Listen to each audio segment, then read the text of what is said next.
Сәлеметсіздер ме мұғалімдер? Бүгінгі сабақта біз сіздермен баланс шеңбері деп аталатын әдістемемен жұмыс жасайтын боламыз.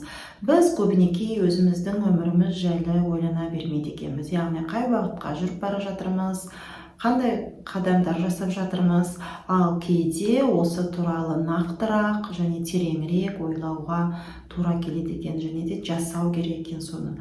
Сол бойынша жұмыс жасау керек екен. Біз қаншалықты өз өмірімізді баланста, гармонияда ұстап тұрмыз.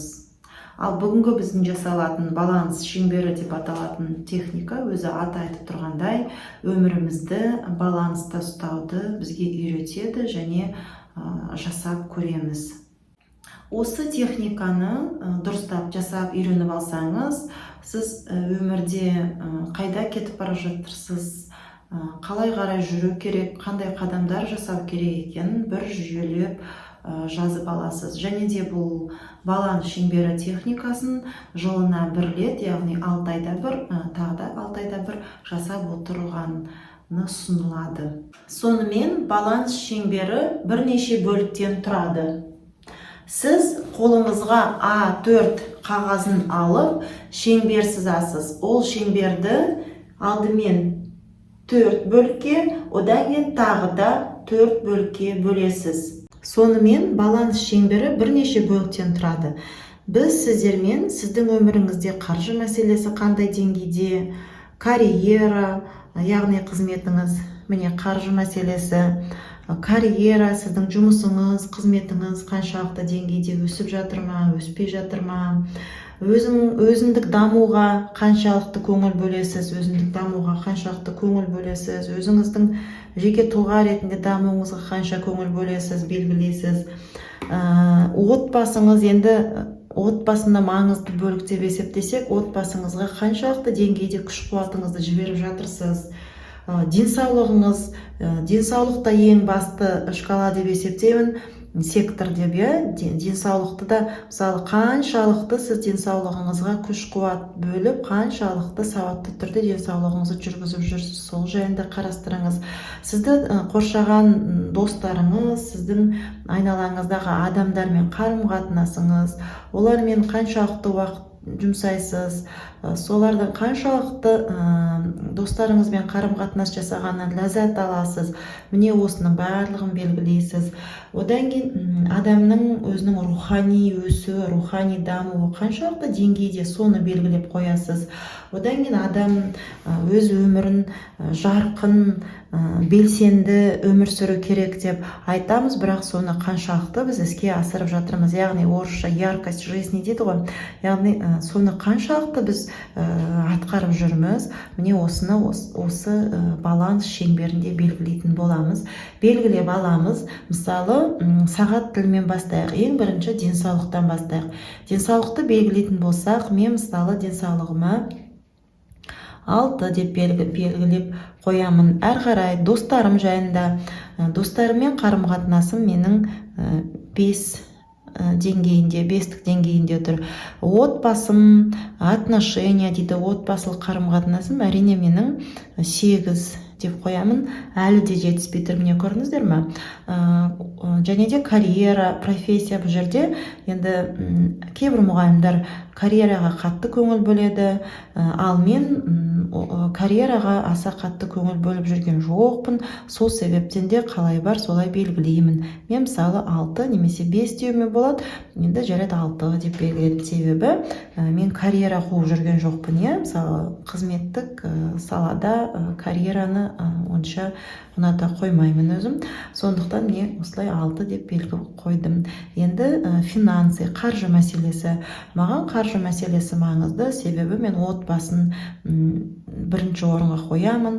Барлық тапқан қаражатымды отбасыма жұмсаймын. Сондықтан да менің қаржылық жағдайым қазір, мысалы, мен өзімді мына 8 деп белгілеймін. Әр қарай әр адамның өзінің рухани дамуы болады. Сол рухани дамуымыз қандай деңгейде тұр біздің? Мен енді мысалы өз рухани деңгейімді тең ортасына белгілесе, мен 6-5 деп, мен осы 5-ке белгі қояр едім. Енді қараңыздар, яркость жизни.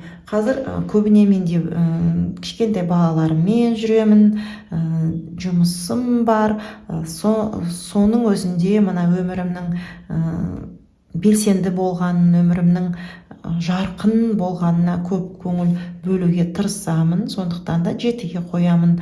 Енді өзіңнің жеке тұлға ретінде дамуың, саморазвитие, личностный рост, қалай енді жеке тұлға ретінде өзіңізді қаншалықты сіз дамытасыз, қаншалықты кітаптар оқисыз, қаншалықты мындай коучтарға барасыз, қаншалықты тренингтер көресіз, қаншалықты видео сабақтарды тыңдайсыз, курстар оқисыз. Личностный рост деген мысалы өзіңіздің жеке тұлға ретінде дамуыңыз. Мен көбіне осы жағына көп көңіл бөліп жүрмін, және де өзімді осы жақтан дамытып жүрмін. Денсаулықты мен жаңа 6-ға бағаладым, иә, қараңыздар. 6 бағыт. Енді түрлі түсті қарындашты алып, осы жасаған белгі қойғанымызды бояп шығамыз. Сосын кейін барып бізге белгілі болады, біз қай өміріміздің қай саласын негізгі басым бөлікке қойып отырғандығымыз қазір бояғаннан кейін белгілі болады. Қане, барлықтарыңыз түрлі түсті қарындаштарыңызды алып, баланс шеңберін бояуға кірісіңіздер. Әркімнің баланс шеңбері әр түрлі шығады. Сіздердің баланс шеңберлеріңіз қалай жасалды? Мынау менің шеңберім, яғни бұл менің шеңберім, бұл қазіргі жағдайда жасалынған шеңберім. Мүмкін уақыт өте келе бұл шеңбердің шкалалары өзгеруі мүмкін. Дәл қазіргі шеңбердегі белгілерге назар аударайық. Менің шеңберіме назар аударайық. Ең бірінші менің ойлап жүрген тұсым, қазіргі көп көңіл бөліп жатқан жағым, менің жеке тұлға ретінде дамып, білім алып, осы жеке тұлғалық жаққа көп көңіл бөліп жүр екенмін. Яғни 0 дегенде белгі бар бұл шкалада, бірақ та сіз ештеңе істемей жатсаңыз, мысалы достарыңызбен қарым-қатынасыңыз жоқ болса, сол кезде 0-ді белгілеп қоюыңызға болады мына тұста. Ал енді менде өзі жеке тұлғалық даму жағы басым болып тұр екен, 9 балдық деңгейді белгіледім. Оған қарама қарсы карьера, профессия, яғни мен өзімнің жеке тұлға ретінде дамуыма көп көңіл бөлгендіктен мен карьерама көңіл бөлмей жүрмін. Біреуі көтерілсе, біреуі төмен түсуі мүмкін. Бұл әр адамда әр түрлі болады. Мен қазір карьераны қуып жүрген жоқпын. Маған қызметтегі өсу маңызды болмай тұр. Маған қазір отбасымның жағдайы маңызды, себебі балаларым кішкентай. Отбасымның жағдайы негізгі ойымда, барлық ойымды алып тұр. Барлық мақсаттарым осы отбасымның дамуына байланысты, отбасымды өсіру, аяққа тұрғызу балаларымды. Сондықтан мен осы 8 деген әлі де өскім келеді. 8-ге белгіледім, 8 балдық шкаланы белгіледім. Енді оған қарсы қараңыз, яркость жизни дейді. Бұл енді мен көп саяхаттап жүрген жоқпын қазір. Жаңа айтып тұрмын, балаларым кішкентай болғандықтан саяхаттап жүрген жоқпын. Балаларым кішкентай болғандықтан мен достарыммен қыдырып, теңізге барып деген сияқты көкке шығып, жаңағыдай көп ондай жұмыстармен айналыспаймын, себебі мына жаққа көп көңіл бөліп жатырмын. Енді қараңыз, мына жерде мен қаржылық жағдайыма көңіл бөліп, қаржылық жағдайым 8 белгісінде тұр, ал оған қарсы денсаулық кішкене төмен 6-да тұр.